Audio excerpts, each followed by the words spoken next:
की steel strips company में safety के प्रति लापरवाही बरतने के चलते गुरुवार की रात एक मजदूर की मौत हो गई है। जिस मजदूर की मौत हुई है उसका नाम पवन घोष है। वह घाटशिला का रहने वाला है। मजदूर की मौत की सूचना कंपनी ने परिजनों को नहीं दी। मजदूरों ने खुद ही मजदूर नेताओं को जानकारी दी। इसके बाद मजदूर नेता राजकुमार पासवान कंपनी गेट पर पहुंचे और वहां जमकर हंगामा हुआ। बाद में मजदूर के परिजन भी पहुंच गए। मजदूर नेता का कहना है कि कंपनी में सेफ्टी की कोई इंतजाम नहीं है, इसके चलते यहां मजदूरों की मौत होती है। यहां पहले भी कई मजदूरों की मौत हो चुकी है।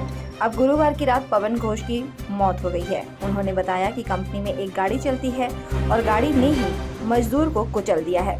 मजदूर नेता राजकुमार पासवान की मांग है कि कंपनी मजदूर के परिजनों को 20 लाख रुपया मुआवजा और एक परिजन को अस्थायी नौकरी दिया जाए। कि स्टील स्ट्रिप्स में पवन घोष नाम का व्यक्ति का एक मृत्यु हो गया। उसके बाद मुझे लेबर ने मुझे फोन किया जाकर कि सर यहाँ पे ऐसे घटना घटा है। उसके बाद मैं तुरंत मैं यहाँ पे गेट में पहुंचा। उसके बाद यहाँ पे देख रहे लेबर लोग सब यहाँ पे सब निकल रहे थे। सुबह सब लोग उसके बाद सब बताया कि यहाँ पे अभी मृत्यु हुआ है, लेकिन कंपनी किसी को इन्फॉर्म नहीं किया, पुलिस वगैरह को किसी को इन्फॉर्म नहीं किया। वहाँ पे जाकर के वो कंपनी का ये शुरू आज के बात नहीं, कंपनी हमेशा गुंडागर्दी करते यहाँ पे आई है और यहाँ पे लेबर का शोषण हमेशा करते, क्योंकि यहाँ पे सेफ्टी यहाँ पे नाम का कोई चीज यहाँ पे है ही नहीं। इस कारण से यहाँ पे हमेशा मृत्यु यहाँ पे होती रहती है और यहाँ पे कुछ लोग यहाँ पे उसको हमेशा दबाने की कोशिश करते हैं। लेकिन राजकुमार पासवान उस लेबर के साथ, उस मजदूर के साथ हमेशा खड़ा है। वो चाहे उसके लिए कुछ भी करना पड़ जाए, वो दिन हो या रात, उसके लिए मैं हमेशा खड़ा रहता हूँ। और कहाँ घटी है? ये कंपनी के अंदर में घटना घटा है।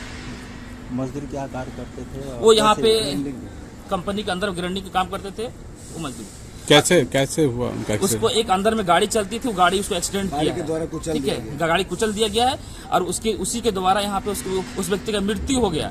लेकिन अभी तक कंपनी उस व्यक्ति ये घाटशिला रहने वाला व्यक्ति है, उसका नाम पवन घोष नाम है। व्यक्ति की उम्र 40 साल है।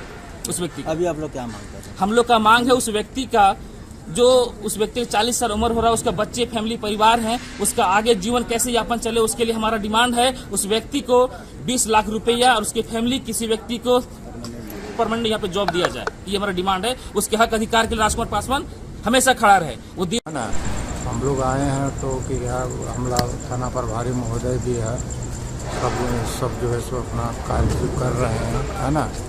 उसका परिजन लोग भी अभी तक नहीं आए हैं, वो लोग भी आने वाला है। और जो थाना प्रभारी महोदय है उन लोग के माध्यम से जो भी होगी हम लोग सुरक्षा व्यवस्था में लगे हुए हैं। उचित कार्रवाई की जाएगी। हाँ, उचित कार्रवाई की जाएगी, है ना। घटना अंदर हुई है या गेट का बाहर? सुनने में तो आया है कि अंदर हुई है। क्या नाम है उनका? किस तरह से घटना आपको सामने आ रही है? हाँ, किस तरह की घटना है, मतलब कि कहाँ के रहने वाले, क्या नाम है उनका? वो सब जो है सो पूर्ण जानकारी अभी तक नहीं हुई है। वो उसका परिजन लोग आने के बाद ही सब पूर्ण रूप से जानकारी मिली। कहाँ के रहने वाले हैं वो सब अभी नहीं पता सर। उसका स्थिति क्या है? स्थिति क्या सुनने में आया है कि वो हॉस्पिटल पहुंचाया गया है। यहाँ आदमी बताया जा रहा है कि मृत्यु हो गई है। अभी क्या स्थिति है यहाँ? अभी शांति व्यवस्था है।